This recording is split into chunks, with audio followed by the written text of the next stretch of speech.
AITAH for refusing to pay for my girlfriend all night. My girlfriend and I had made plans this weekend to visit a friend of mine and his girlfriend for a double date.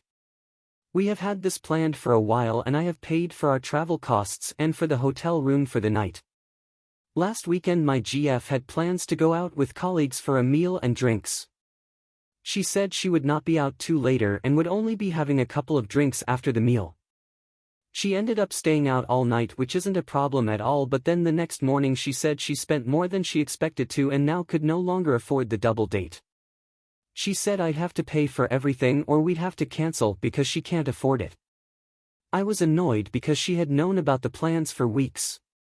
I told her she should have came back when she said she would instead of staying out, and then we would have this problem. She just said she didn't plan it but that no one else was leaving and people wanted her to stay, so she stayed.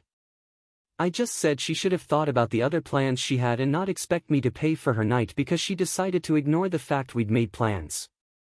She said that was unfair and that I was wrong for being angry with her. I told her how crappy it's going to look canceling now just because she decided her colleagues were more important and refused to say no to them. She just repeated that I was being unfair and that we don't have to cancel if I pay for her share of the night. I refused and told her I could lend her money and she can pay me back, but that I'm not paying for her just because she went over budget at the work event.